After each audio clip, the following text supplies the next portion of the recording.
Hey folks, this week we are coming to you from Fort McAllister State Park down in southeastern Georgia near Savannah. We are really excited to bring this campground to you. If I had to think of one word to kind of sum it up, it would be peaceful. We're going to show you some video and show you all the facilities and the campsites and everything. And then the state park also has a historic fort, which is well worth the time and a little bit of money to take the tour and learn a little bit about this history of the Civil War period in the Savannah part of Georgia. So stick around, we're going to have a good time. 1, 2.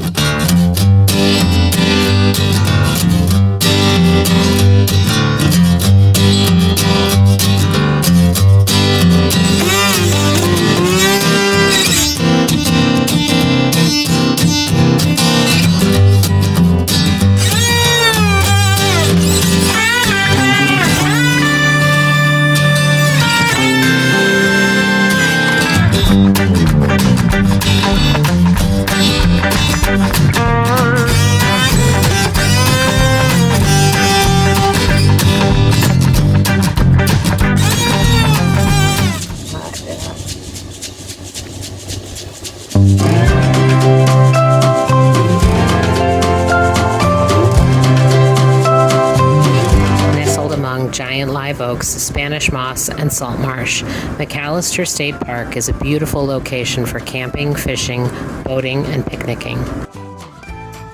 In total, Fort McAllister State Park comprises 1,725 acres filled with wildlife like deer, birds, raccoons, and plenty more. The shaded campground is bordered by tidal Redbird Creek, a boat ramp, fishing dock, and nature trail. The campground features 65 tent, trailer, RV campsites. We found almost all sites to be well shaded, level, and fairly private. All sites have a picnic table, fire ring, and charcoal grill. About 15 sites have full hookups, including sewer, and the rest have water and electric. Even though their online reservation system showed all of the full hookup sites as fully booked, at least 3 of them remained empty during our stay. It's always worth asking at the office if you can switch your campsite at the last second.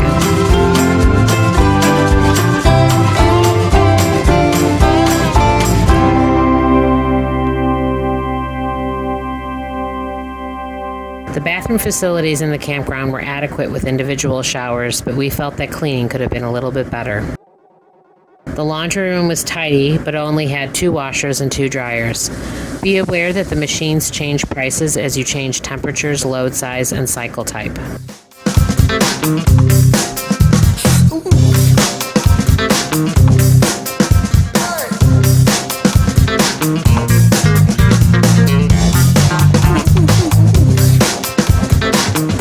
Every state park and campground has its own vibe. Most of it is dependent on a combination of setting and the camp host's attitudes. If you're lucky, you will get the perfect mix of both. At McAllister State Park, the setting is beautiful and relaxing. Check that first vibe box. However, we felt that the camp hosts and park rangers really lacked that enthusiastic, welcoming demeanor that makes you want to return over and over again.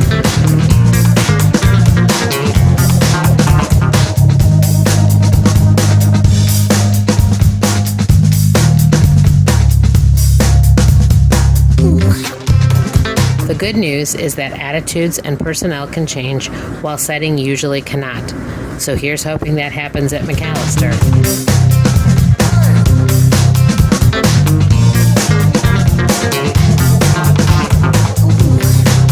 The campground is set back about a mile from the main park and is accessed by a long road which crosses an absolutely stunning salt marsh. This road is gravel but well tended and great for biking and walking. Lots of places to stop, sit, and take it all in.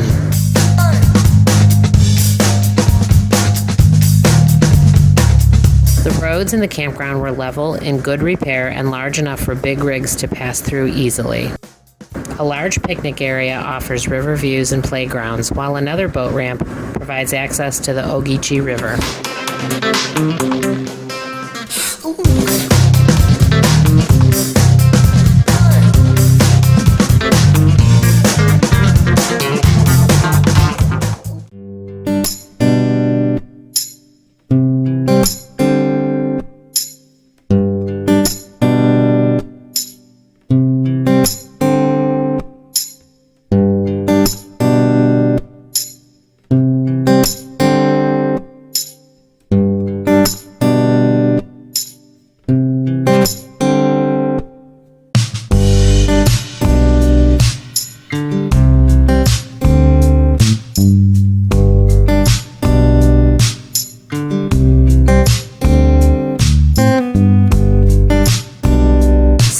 cottages sit on stilts near the marsh, surrounded by palm trees and palmettos.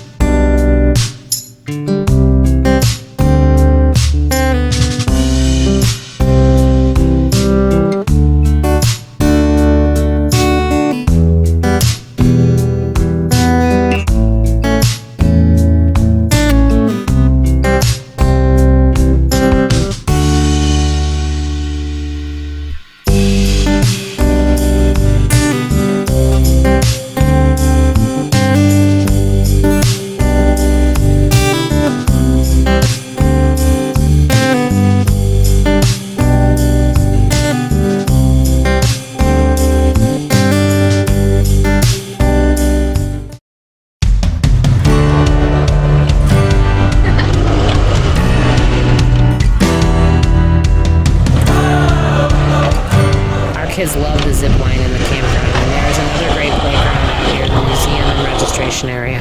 The playgrounds were updated and offered a lot for kids of all ages. The adults may have even tried the zip line once or twice.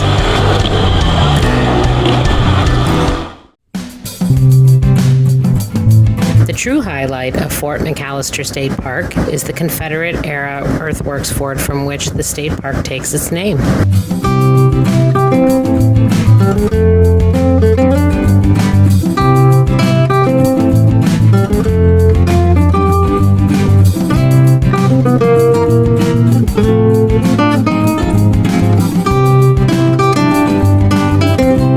Folks, today we're at Fort McAllister State Park, and we're actually visiting the historic fort.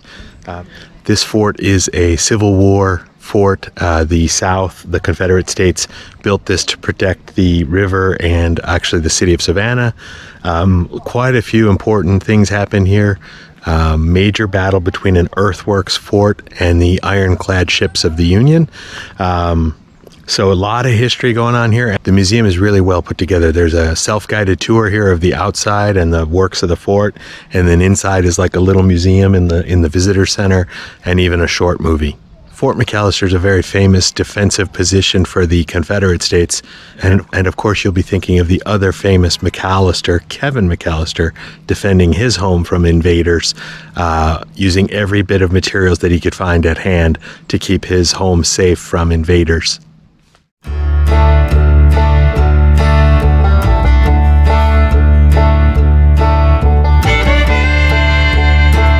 On the self-guided tour of the fort, you can step back in time and imagine life as a Civil War soldier.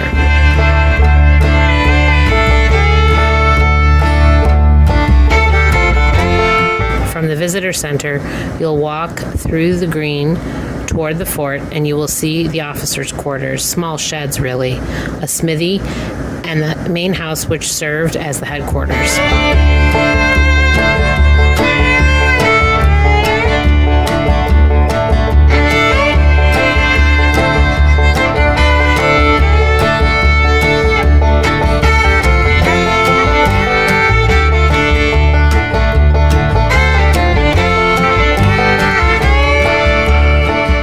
Once inside the fort, you will see the cannons which the Confederate Army used to control access to the Ogeechee River.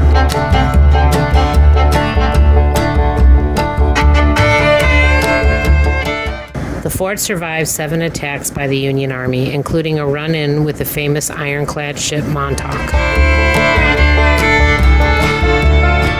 Dogs are permitted on the fort grounds, but not inside the buildings. Also, the state park does offer guided fort tours most afternoons, and for groups of various sizes, they have nature hikes, canoeing and kayaking, archery, and other great activities.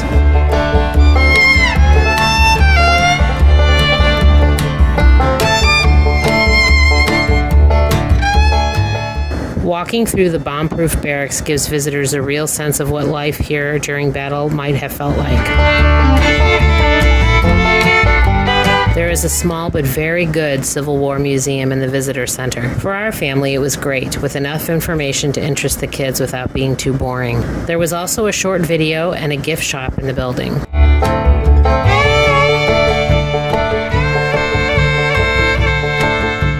Tickets for the fort were $9 for adults and $5 for kids ages 6 to 17. Fort admission fee includes a movie, the Civil War Museum, and access to the fort.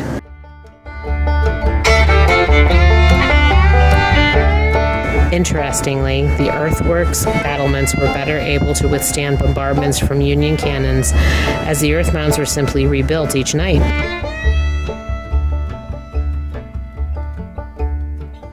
In peacetime, the soldiers spent most of their time on the parade grounds, but in battle they had to get very accustomed to tight quarters.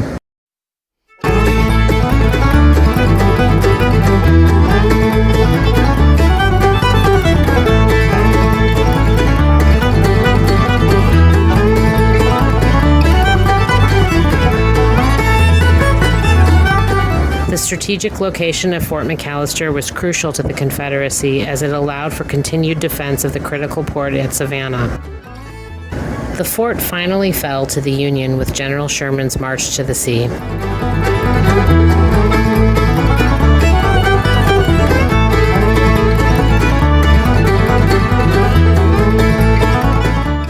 In the late 1930s, Henry Ford purchased the property and began the process of restoration. Later, the fort was sold to the state of Georgia and listed on the National Register of Historic Places in the 1970s.